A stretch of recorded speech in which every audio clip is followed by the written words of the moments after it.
dream that I can't forget. I was standing outside at night, staring at the beautiful moon and stars, when all of a sudden, they both stopped giving light. And everything went completely dark. And out of nowhere, these huge military missiles just started flying into the sky, hundreds of them. I got down on my knees and I cried and prayed at the same time. But was that too late? Some of you might be thinking, how many movies did I watch, or which one? But seriously, it wasn't from any of them.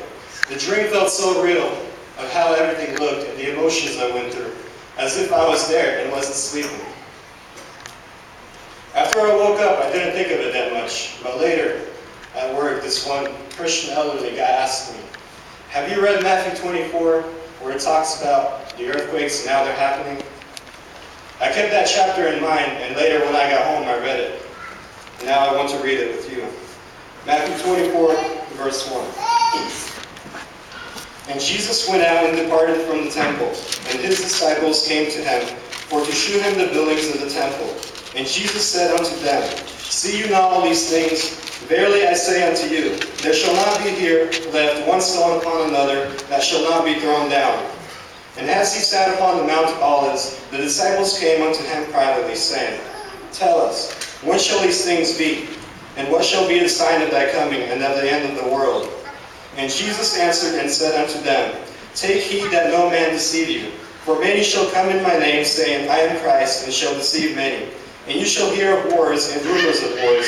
See that you be not troubled, for all these things must come to pass. But the end is not yet. For nation shall rise against nation, and kingdom against kingdom. And there shall be famines and pestilences and earthquakes in diverse places. Now verse 7 explains why I saw military missiles flying into the sky out of nowhere. I'll read it one more time. For nation shall rise against nation, and kingdom against kingdom. And there shall be famines and pestilences and earthquakes in diverse places. The word famines means hunger, and pestilences means a deadly disease that spreads quickly. And earthquakes, I think you all know what that is. Let's continue reading on verse 8. All these are the beginning of sorrows. Then shall they deliver you up to be afflicted, and shall kill you, and you shall be hated of all nations for my name's sake.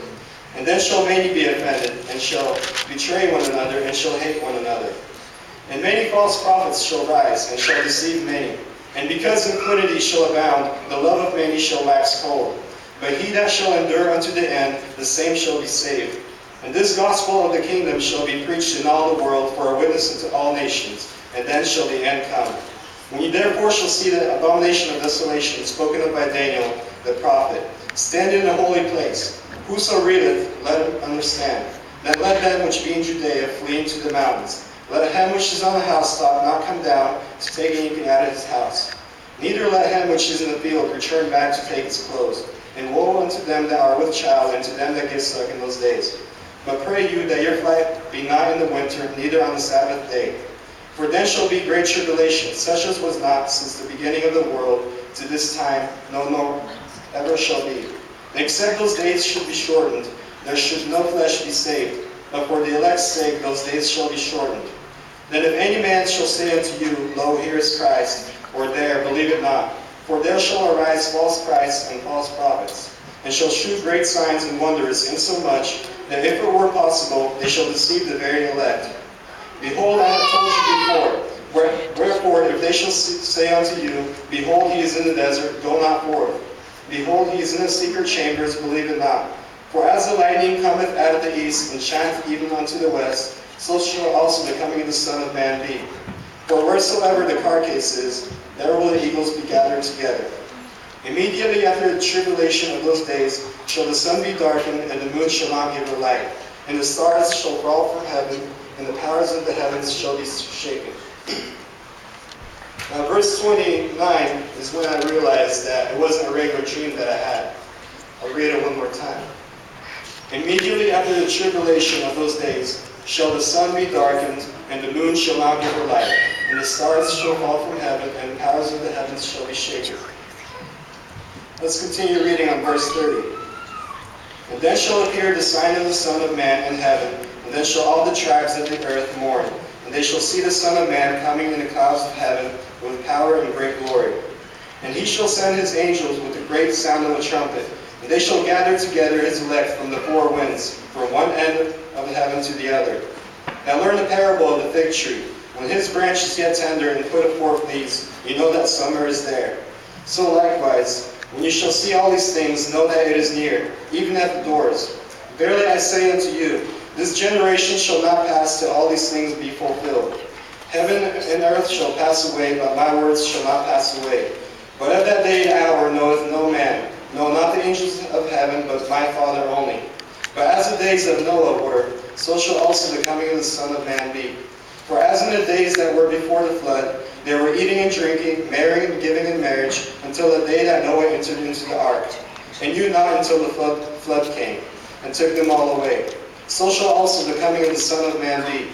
Then shall two be in the field, the one shall be taken, and the other left. Two women shall be grinding at the mill, the one shall be taken, and the other left. Watch therefore, for you know not what hour your Lord doth come. But know this, that if that good man of the house had known in what watch the thief would come, he would have watched and would have not suffered his house to be broken up. Therefore be you also ready, for in such an hour as you think, not the Son of Man cometh. Who then is the faithful and wise servant whom his Lord hath made ruler over his household, to give them meat in due season? Blessed is that servant whom his Lord, when he cometh, shall find so doing. Verily I say unto you, that he shall make him ruler over all his goods. But and if that evil servant shall say in his heart, my Lord delayeth his coming, and shall begin to smite his fellow servants, and to eat and drink with the drunken, the Lord of that servant shall come in a day when he looketh not for him, and in an hour that he is not aware of, and shall cut him asunder, and appoint him his portion with the hypocrites. There shall be weeping and gnashing of teeth.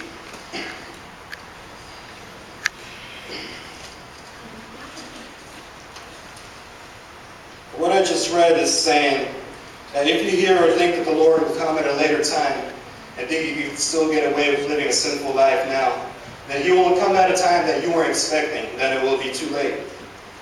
Some of you might think, oh, I will have some fun first. I like what sin gives me. I will come to Christ later after I experience everything I wanted to experience. But in true reality, you are being lied to, or you are lying to yourself.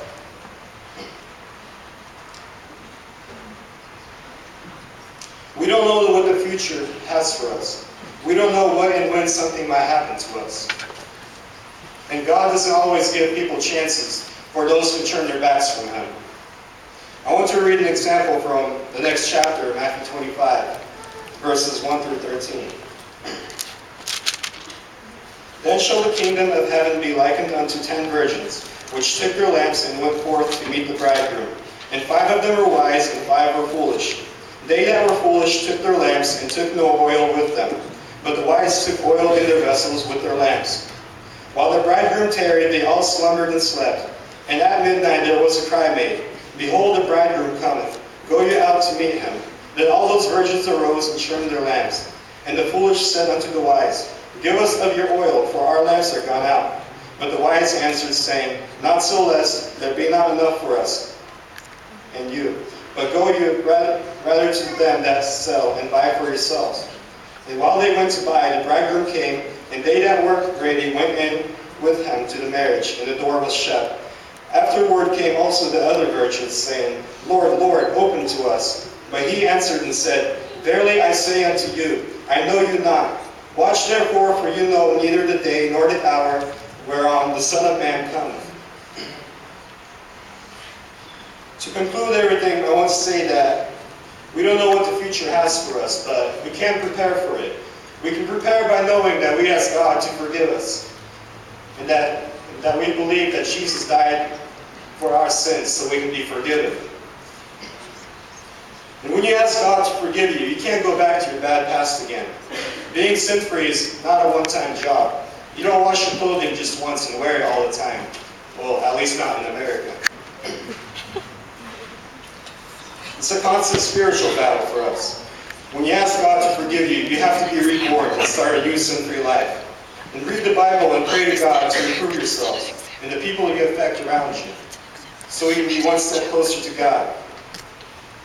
Deuteronomy chapter 1, verse 17 says, You shall not respect persons in judgment, but you shall hear the small as well as the great. You shall not be afraid of the face of man, for the judgment is God's. In the case that is too hard for you, bring it unto me, and I will hear it. Now, if you are tired of living through these problems you might be having now or in the future, put everything into God's hands, and He will take care of it for you. He will help you more than anybody else can here on earth. John chapter 14, verse 27 says, Peace I leave with you. My peace I give you. I do not give to you as the world gives. Do not let your heart be troubled, neither let it be afraid. Amen.